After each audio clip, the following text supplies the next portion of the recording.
Yeah, that's cool. Hello and welcome to Make Some Noise. This is episode number 14, and we got my good friend, guitarist Scott McClellan from the band Vante's Well, Inferno. Now it's a new name, Scott. Let's talk all about it. Because I think this is more of a rockin' name, if you ask me. I think it's yeah. going to really do the trick and put the band over the top. Oh yeah. Oh yeah. Well, things are moving along with us. We did a rebranding because it was kind of affiliated with another guy. We had the copyright, but we just Oh, decided I to. see. Okay, makes sense. Yeah. Yeah, so it was just kind of becoming confusing on the search engines, and we said, we better fix that. But we're very proud of our first album, and Oh, our second sure. album. Yeah, our second album's coming along, and we put a lot of effort into this for about a year and a half. You guys always put in a lot of effort into everything you do. And I mean, I remember, correct me if I'm wrong, Scott, but the debut album came out about 2.5, maybe 3 years ago. Is that correct? 2022. Okay, 20. Wow, it's been a while. But I Yeah. remember at the time, you guys were getting, I don't know how the album really did, but it seemed like you were getting great reviews and everybody was talking about this band, Vante, Yeah. but seemed to have come out of nowhere. Talk a little bit about, that. Well, I mean, it has to do with a lot of different musicians and setups and lineups. The first album was kind of bizarre because we came at it from a different approach and we had the lineup, but then Excuse me, people got, Scott, real quick. I want to introduce my super fantastic co-host Jammie Bosstel. He's a little oh late yeah, coming great. on. Jammie, we started the show without you, but this is Scott Okay. McClellan. He's a guitar player from Vante's Yeah. Inferno. No worries, Jammie. So Scott, please continue on about changing the band's name. Well, when it started off like as the first album, we had Chris Moore play like on 10 of the songs because what happened is Jeff Tatura, he had to do some stuff with Blue Man Group. He got pretty busy with Bang Tango, and he did several other projects, Stony Curtis Band, and all that stuff. And he's played with guys even from the band Asia. I mean, he's played He with like played with everybody. George Lynch. I know they did a record at least. I wouldn't put it past him, but Yeah. but Chris Moore is fantastic, and he's in another band called Swim the Current right now. But so Jeff just kind of like it seemed like he fits the idea of what we're doing a little more. And Chris was great, and he was also killer. He's like it's kind of like I'd compare it like John Bonham smoked a crack pipe with Jeff, Yeah, and yeah. then you I got mean, yeah. then you got Chris over there who's more like he can do the Neil Peart from Rush stuff. He Chris, plays. yeah, Chris Moore is in a ton of bands, and I tell you, I'll never forget. I'm from Long Beach, California, So and am I. um, Yeah.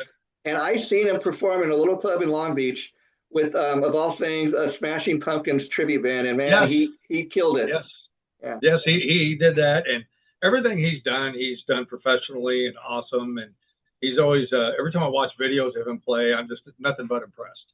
You know, and, and Jammie, I should tell you that Scott McClellan here, he's such a riff master that he also, I don't know if you're still doing it, Scott, but you had once played in a Pantera tribute band. Is that correct? oh yeah, yeah, for about 25 years. Yeah, That's awesome, man. yeah, yeah. Uh, I was in Cemetery Gates for about 22 of that, and then in like 2023, as Domination started, we did like 3 years of that.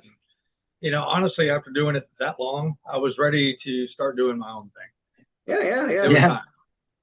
And I got to tell you, Scott, Jammie here is a great musician, his own right. He's a singer, songwriter, guitar player. So I'm going to throw it to you, Awesome. Jammie, and you can ask Scott whatever you want to ask him. Feel free.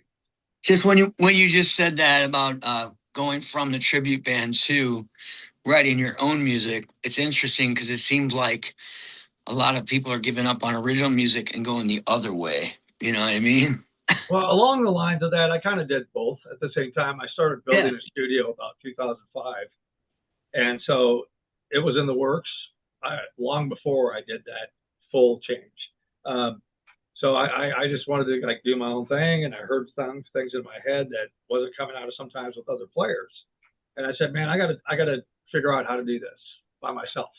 Mhm. Right. And and then I started doing songs, and some people started. I mean, it attracted Tony Martin of Black Sabbath. We did an album, and and he was nothing but awesome. I mean, he's you. Sometimes when you see a guy his caliber, you think rock star. He doesn't think that way at all. He's just a really normal guy and just polite and kind and friendly and like a brother to me and a good mentor on top of that. So, just being kind to people is kind of like where I like to roll. Yeah. There's no point being mean to people and honestly, in this business, if you're kind of a jerk, you probably ain't going to do so well. Yeah, Right. yeah. Yeah, and I've learned that. One of my ultimate rules is I don't care how famous you are. Right. If you're not a good guy, you're not a good guy, and so I can't deal with that. Yeah, So, and Scott, I gotta say, in reference to your band Vante, like we were previously talking before Jammie came on. But I remember when the debut album came out, you guys were getting a lot of great press and reviews. How surprised were you guys when the debut album came out and you got that kind of reaction? well, we were a little shocked, but we had one hell of a lineup on that album too. So Yeah. I mean, it wasn't like there was just some guys that came out of nowhere. I mean, the caliber of the musicians in this band, people will be amazed at. Yeah, I mean, Rev Jones. I mean, he's played with Leslie West. He's played with also Michael Schenker Group for like 10 years. Did an album with him. He's played with Steelheart. Did an album with them. He was in a band called Forte in Texas area, I believe. But he was good friends with Pantera. His videos of Rev hanging out back there with Dimebag. Oh wow, wow. I mean, he's got some history. Now he's also George Thorogood's guitar tech. Oh, So- that can't be bad. Yeah. Yeah, so he one day I called him out of the blue, and he was over in Australia, and he picked up his phone and go, "Oh shit, you're in Australia," and he goes, "Yeah," and I'm like, "Well, basically the way he goes, yeah, I'm sitting here watching ZZ Top the soundboard. I'm like, man, you're in front of Billy Gibbons because I love that guy. Yeah. If you don't like ZZ Top, you're not an American, man. Those guys are they're awesome and."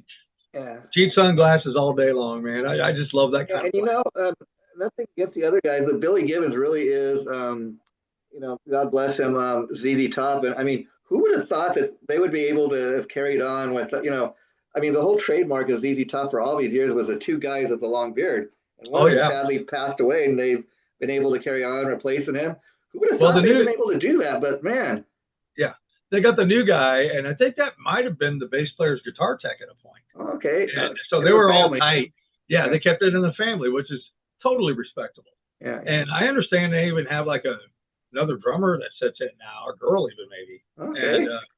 And she's filling in on the drums, and because I believe Mick Beard is his last name, which he's the only guy without a beard. That's always been the joke. Frank Beard, Dusty Beard.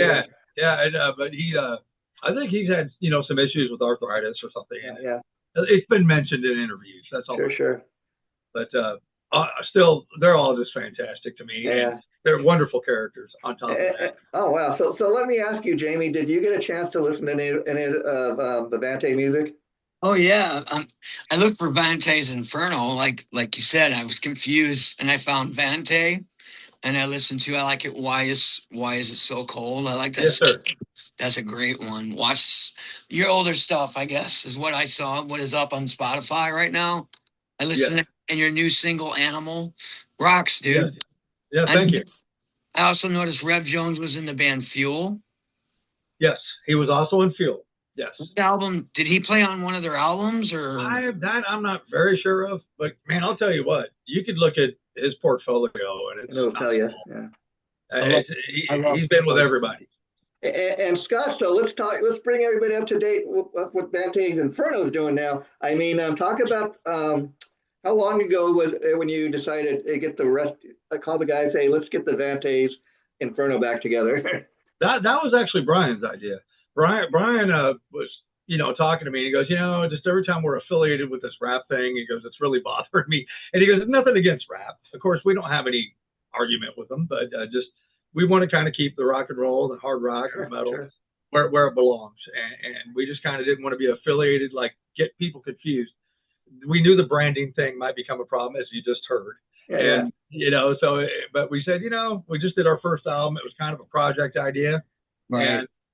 And then all of a sudden we like writing together, and we play what comes out of us. We don't try to pretend to be anything, man. We're just. Yeah, if anything, I think the new name and the new image is a little heavier, a little harder. I mean, there's no mistaking that it's a metal band. I remember, no offense here, but I remember looking at the debut album cover, kind of thinking, what is that? You know, Right.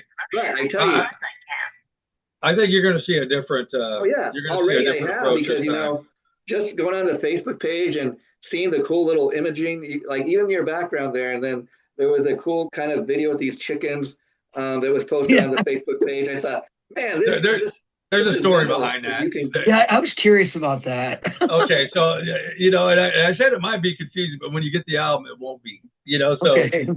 so what happened is, like, I was kind of joking around, and you know, I was drinking a couple beers here, relaxing in the studio, and I'm like, you know, I couldn't think of a name for a song, and I said, as a joke, I'm like, I go, you know what, I like the song, I like the riff. I'm like, I can't think of a name right now. I'm just having a few beers, chilling, and next thing you know, I'm like, I'll just call it Leather Chickens from Mars as a joke. And I sent it to Brian, and next thing you know, it's like, and I'm like, oh, just imagine if we wrote this song about like these chickens crash land on, you know, Earth, yeah, and that's then what it looked like. Wow. the military rolls up on them, and then they're like, you know, and they're like Hulk Hogan, big badass, mean some bitches, and you know, like Terminator badass, you know, Yeah. and then these guys start shooting at them. Their bullets are bouncing off them like Superman, and they got chicken heads, but like Arnold Schwarzenegger bodies, you know. Sure. Yeah. That's kind of how we pictured it, you know. And then so he wrote, and then pretty much they're just kicking everybody's ass, and they can actually take over little chickens' minds and make it part of their army. And it was a joke, and then it kind of turned into a song. And then I love that because you know it's so spontaneous, and like I said, I don't know, but I can tell you, just even when I seen that chicken video for the first time, it got my attention. Like, wow, you know, the image is kind of like it's heavier. It's I don't know. It's fierce. It got my attention. Got other people's attention. I seen you got a lot of hits on that. So I think you guys are really headed in the right direction. Well, I mean, I think this album will have. I mean, the first album had some more grungy elements. This has a little more pickup in some of the songs, but we got a ballad in there, and then we got kind of a heavy blues-driven style one that's kind of got a almost like a what my buddy goes. It reminded him of like a White Snake song. You know, like what was that song? You know, it was the real bluesy, heavy one, but it was real catchy. Still the night. Here I go again. No, it wasn't even one of them. It was I don't have no crazy the problems of solution. It was like it was that God, I can't think. I actually played it in a band too before, and I can't think of the damn name. But it has that nice slow drive, that do do do do do, you know, that big drive and bass riff drive, and Crying in the Rain. Yes, you hit it. You Crying in the Rain. That's it. Wow.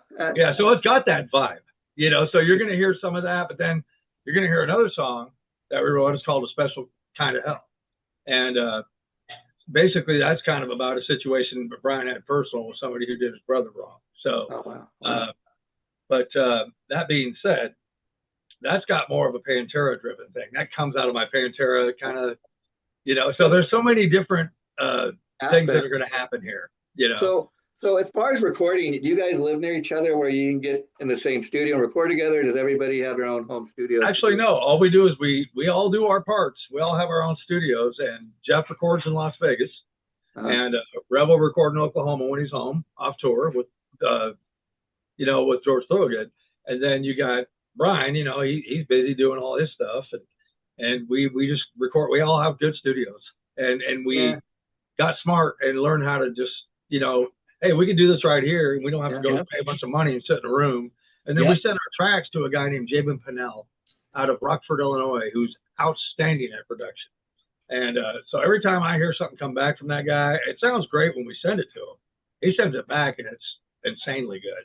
And so I would compare him to any producer out there, man, that's up there in the big top, everything. He's just really, really good and powerful. I mean, everything, the drums hit hard. The guitars are pumping. The bass is just kicking your ass, and it's got like a little power behind it because that's just rev. Oh, sure. So we actually, you know, so I did. There was another song I wrote. It's called "The Infinite Spring."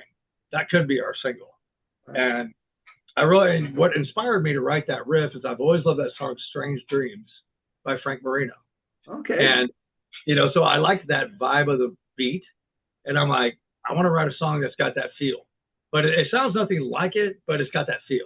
And so so we just, you know, we write what comes to our hearts, man. And I'm very lucky to have these guys. Yeah. Now, so far this has been a recording project. Have there been any discussions of doing like even one-off live shows? Absolutely, Yeah. absolutely. We are discussing that and more now than even before. So we're thinking about setting up a show in Chicago because that's Brian's old hood, man. He used to play in a pretty big name band back in the day, and that's back when you guys He's might got be another. I forget the name. He's got another band he does, I think, with his wife. Or yes, yeah, Elliot waits for no one. oh, yeah, and that's quite And, different, very yeah, different from this, but it's more of an but artistic kind of. but Brian's an all around guy, dude. Yeah, He used to sing in like he did a play, Jesus Christ Superstar. Wow. I mean, he was Jesus. He did that. Yeah. So there's a lot of that going on, and so I mean, everybody in this band has done a lot. Sure. You're gonna crack up that I actually opened up and booked the show in my high school with Metallica at their first show. Wow, that's pretty impressive. I mean, if you ever watch some videos about Metallica, you'll be because I knew Lars. We went to school together, and we did some of that. We were punk kids. We were just chillaxing. But I remember him and he took me to see Y&T for my first time. Oh wow! I met Dave Mustaine and all them dudes, and the original bass player. I didn't know any of the new guys. I knew the original Metallica. That's all I knew. The original four. Yep. And we're so basically with Dave, and I knew Ron McGovney, and they were all really good guys. And shockingly, I mean, they've become so big. I'm like, it's funny you bring up Dave Mustaine because they got a new Megadeth album, final album, and that was out of all their albums, that's the only one that went number one. Yeah. Really? It's his last one. Yeah. So yeah. And actually, I love that album, Dystopia. I think he had the drummer from Lamb of God on that. I think so, yeah. Oh my God, that was great. Yeah. And you were talking about badasses, like Arnold Schwarzenegger, all those other guys you were mentioning, Scott, at the top. Is I bring it up because, sadly, he also brought up Hulk Hogan. He passed away about a year ago. Rest in peace, yeah. And then Chuck Norris, recently. And I'll tell you a funny story about, when Chuck Norris, I was recording a show and I wanted to mention that Chuck had passed, but I wanted to get the exact date right. So talk about how you have to check these things out. I went on ChatGPT to just kind of see if it could give me the date of when Chuck Norris died, the exact date. And this is what I got, because what I'm finding, ChatGPT is not always up to date with everything, like a lot of things. This is what it told me. It said, well, Chuck Norris is and this was like a couple days after he died, it said, Chuck Norris is very much still alive. So if you were reading anything about Chuck Norris's death, it is a hoax. Oh, yeah, all that stuff. And I've noticed that, the older we all get, and we're probably all in that same age gap, and we all love music. Yeah. And, really, I told Tony Martin one time, I'm like, I'm getting old, man. Maybe I should just retire. He goes, don't ever say that, man. Yeah. And I kind of got my butt spanked a little bit for saying that, by him. He's like, you are what you are, man. Yeah. And you got to be careful, too, what you read online, because I've been seeing more and more of these fake news stories. I mean, it's awful. Like, I seen, and it's always on the same characters because I guess they're popular, in the music community. Like those guys. I mean, I miss all those icons, man. Because we all grew up with that, dude. All of us in this. I'll give you a perfect example. Like I read some the other day about, supposedly Steven Tyler had just died, and then Joe Perry had just died like a couple hours later. I read some about Gene Simmons and his wife Shannon at 76 years old. Joe Perry died? Huh? Joe Perry died? This is what I'm saying, but but like the same day. Oh, gotcha. Okay, I read a story the same day that Steven Tyler just died. Joe, I'm like, what? Were they in a car accident together or something? And it never tells you. It never tells you the full story, so you got to check this stuff out. It's just clickbait. Yeah, exactly. Yeah, you got to be careful what you read and see anymore. It's kind of scared. The trust level is just out the window this day and age. But I gotta say, Vante's Inferno. You guys have always got pretty good press, but I think it's going to be even a little more with the new release. So how excited are you for this release, Scott? We're very excited. We are talking to a few labels, and there's some good stuff. See, Brian used to work with Joe Stump. Mm-hmm. You know who he is? Another great shredder. So, yeah, well, he's done an album with that dude. I mean, he's played with Alex Mossy. He's played with, what I'm saying is Brian's got quite the portfolio himself. Yeah. And honestly, everybody in this band it's bizarre how many things I watched this interview on Jeff Tatora, and he was discussing all the bands he is, and this guy's looking at him like he was insane. Like, how in the hell can you do all that? And Jeff's just a working machine, dude. I mean, And when he plays the drums, he plays very unorthodox. Yeah. He was almost in Korn, dude. He was that close. Wow. I remember interviewing Sean Peck once. Of course, he's the lead singer for the band Cage and Death Dealer. I remember him. Yeah, and, Sean Peck's great. And he was telling me at one time, like this was going back to 2020 during the pandemic. He says, I've had so much downtime. I've got my next like 5 albums recorded. That's about what happens too, man. Yeah. I stayed busy the whole time when all that went down, man. I kept writing, and Brian and I kept going back and forth, and he does what he does. He's got a big business that he runs on his own, and sure. Me, I'm a tradesman, man. I work my ass off. I'm not afraid to get cut. Oh, sure. And everybody looks at me like, "How do you do both?" I go, "It's a full-time job on both ends, brother." Yeah, you got to do it. Yeah. So Jammie, being a mutual guitar shredder here, what did you think of Scott's playing? Do you have any questions you want to ask him about his playing? Scott can out-shred me, dude. Oh, come on. Yeah, I never looked at it that way. I went at it when I first started playing, gentlemen. I would approach it with the whole shred thing in mind, because that's where I come from. Right. And then as I got older, I started realizing my buddy was like, "Dude, you need to start bending them notes more." He goes, "You're fast, but you're missing the point." And I'm like, "What's that?" He goes, that one note. And I'm like, and I started listening to David Gilmour and Billy Gibbons, and I'm going, now I know what they mean. Yeah. Because when you can grab one note and make it sing, man. Yeah. And that's kind of what my solos are like on this new album. They got little fast shred parts. Yeah. But then I also sit back and just let that note bite you a little bit. And Scott, David Gilmour is a great guy to be influenced by, because the fact that he plays the way he does, that maybe shows you how a guy's able to continue playing the guitar at almost 80 years old, Oh, he's just a beautiful player, man. I mean, some of these guys out there, they just sit there and make your mouth hang open. You're like, how do you do that, man? Yeah. And that's a true artist, man. I just started playing guitar out of the necessity and want to writing songs, and I just play what's right for the song as far as what I write. I'm more of a rhythm player, and I know my limits. I don't go beyond my limits. Like my lead player, like Andy in my band, Praise the Fallen, he's a shredder. And if he writes that I can't shred on and play it with him, Jason, then I'll just sing on it. I'll sing on this song. I'm fine with that, So that'd be like if you were in a band with Devin Townsend, you'd be in trouble. Right. That boy can play, man. Yeah. Right. I mean, look at Zakk Wylde. I just got the new Black Label Society. Killer album. But what I love about Zakk is that he's like the triple threat. He's a beautiful lead singer. He can shred on the guitar, and he can play some beautiful piano. Oh yeah, he's a well-rounded musician, and Ozzy picked the right guy. But I know Jimmy Bell that now. I don't know if you know the story between him and Jimmy Bell. Jimmy Bell he played in Light of Day with that Joan Jett movie back in the day. House of Lords too. Wow. Yeah, he was in that band. He was in the band in the movie.